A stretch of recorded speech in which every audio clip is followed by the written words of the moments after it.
É o meu primeiro encantamento com o teatro, assistir o teatro e estar tão perto dos atores no palco, foi realmente aqui, nesse espaço, no Teatro Arena, lá pela metade do ano de 1970.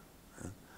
Tinha chegado de mala e cuia, lá de São Luís Gonzaga, aqui para Porto Alegre, não é? E vinha ali do norte da cidade, da Assis Brasil, depois do expediente no banco, lá na esquina da Francisco Traem com a Assis Brasil, a gente vinha para o centro. Às vezes eu combinava com a Judite, a mulher, que era professora. Por sinal, estou falando contigo hoje no dia dos professores, além do dia dos 47 anos do Teatro de Arena, vai ser, não é, comemorado agora na próxima sexta-feira, depois de amanhã, não é? Então, combinávamos, Judite e eu, que o meu filho era pequeno ainda, a Laurinha também, né? A gente tratava de deixá-los bem cuidados e vínhamos ao teatro, Teatro e Arena aqui. Então, foi para mim uma grande oportunidade de me enriquecer culturalmente, politicamente, conhecer a batalha do teatro brasileiro em plena ditadura, né? O Teatro de Arena era um teatro de combate, não é? Mas ele conseguia trazer grandes autores, peças, né, de grandes autores nacionais e estrangeiros, a maioria, né? Que ele adequava aqui às realidades vividas e conseguia, digamos, driblar a censura que era, né, era cotidiana, a censura, a repressão, né? E eu lembro bem das peças como, não é, Macintosh, como, não é, A Jornada de um Imbecil até o Entendimento, não é, e tantas outras, não é?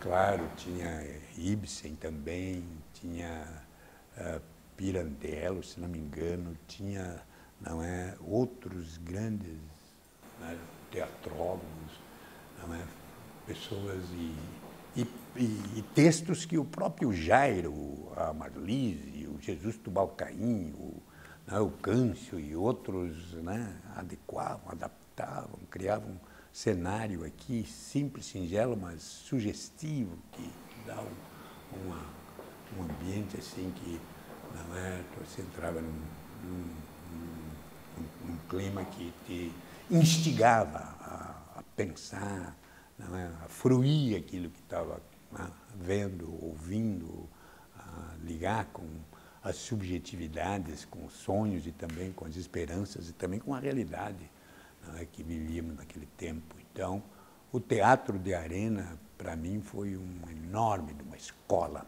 né, uma escola cultural, política, e de conhecimento sobre as pessoas e sobre a cultura brasileira, né, cultura brasileira. O teatro num país como o nosso e um teatro popular, né? Queria que, não é, as coisas acontecessem o mais próximo possível da vida das pessoas e que as pessoas pudessem vir aqui.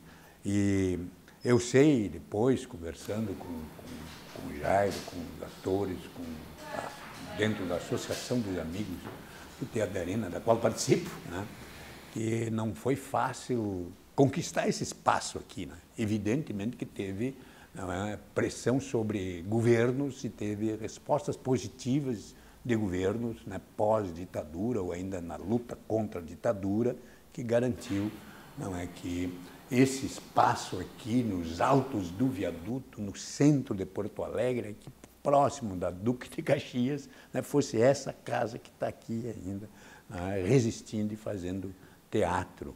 Lembro, não é, de todos aqueles atores de, digamos, macacão de pedreiro, né, trabalhador da construção civil, né, mexendo com areia, com cimento, com tijolo, para tornar esse espaço aqui o espaço de passou a ser um teatro de arena, né? Né, a audiência em cima do palco e as possibilidades dos atores, né? Ter uma relação integrada aqui. Então, teve também muita mão de obra, né? Além, né, do trabalho intelectual, do trabalho criativo, né? De agregar, né? Grupos de atores, atrizes praticamente amadores, ouvindo recém dos cursos de arte dramática, não é, da Universidade, em especial da Universidade Federal. Não, então, acho que aquilo foi tudo um momento enriquecedor para mim, né, porque também já estava militando no movimento sindical, né, aqui da cidade, integrado nas lutas da minha categoria, bancário, né, que era e que fui por 35 anos. Então, nós chegamos a levar o Miguel, que foi um grande ator aqui, né, falecido também não faz muito. Né. O Muro de Arrimo era uma peça que eu mesmo vi aqui, e depois nós, a Intersindical, né, junto com o Teatro da Arena, com o grupo do Miguel, levamos aquela peça em vários bairros, locais, espaços de igrejas, de sessões comunitárias, no próprio sindicato aqui dos bancários, no edifício, não ali do edifício Cacique, né, ali na Rua da Praia, quase esquina com a Casa Júnior, 11º andar. Ali nós também montávamos uma espécie de um teatrinho ali para o Miguel Ramos, né, apresentar o Muro de Arrimo, né, que era uma peça interessante para depois dela ter um debate, puxar um assunto, né, ligar com as lutas sociais, com, né, as grandes lutas pela democracia, pelas liberdades, pelos direitos. Então, irradiou muita coisa o Teatro de Arena naqueles tempos. Hoje eu vejo o Teatro de Arena ainda um grande irradiador, evidentemente, não é? Que bom que conquistamos a democracia, né? Quer dizer, não estamos mais na ditadura, um regime fechado, arbitrário, com censura, mas evidentemente que tem os grandes esquemas, né, empresariais, de quem tem mais dinheiro, quem tem mais recurso, quem faz mais lobby, né, acaba, né, tendo possibilidades maiores, financeiras, econômicas, materiais para fazer o teatro. E o teatro é vida, o teatro não é uma mercadoria, né, que se empacota. Então, o Teatro de Arena continua sendo um inspirador de um teatro que desabrocha sempre, né, que não digamos, não é o teatro comportado, né, institucionalizado. É evidente que o Estado, um Estado de direito democrático, tem que ter políticas públicas, né, para a cultura em especial, né, para o teatro. Tenho certeza, eu lembro, fui governo, né, primeiro-ministro das cidades, no primeiro mandato do presidente Lula, a questão cultural, as discussões que tínhamos dos movimentos, né, os atores, atrizes, as suas associações, seus sindicatos, exercendo legítima pressão sobre, né, o governo para, né, que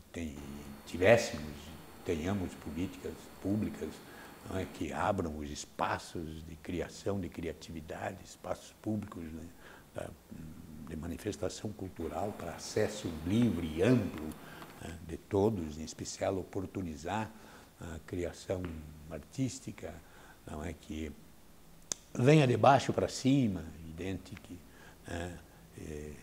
que é fundamental a formação, né, profissional, tudo isso é importante, os cursos de arte dramática precisam ser valorizados, aperfeiçoados nas universidades.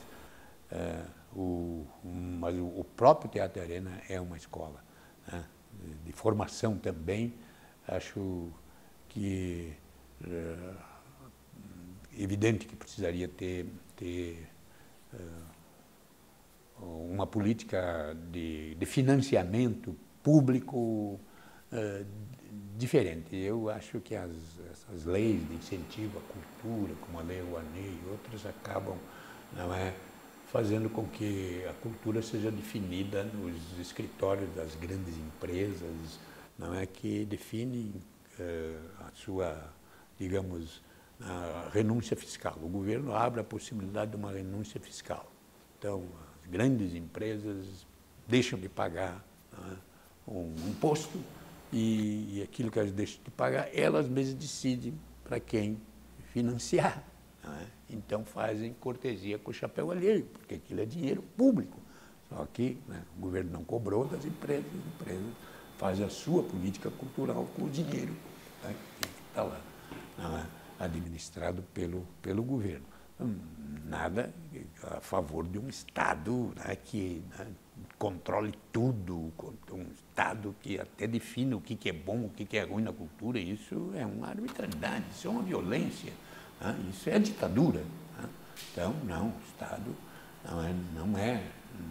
o Estado não pode ser árbitro né, na definição do que a peça que deve passar, o conteúdo. Evidentemente que tem que ter as coisas que possibilitem uma fruição das faixas etárias, enfim, essas coisas todas. Isso não é sempre uma discussão que tem que estar bem feita e não imposta.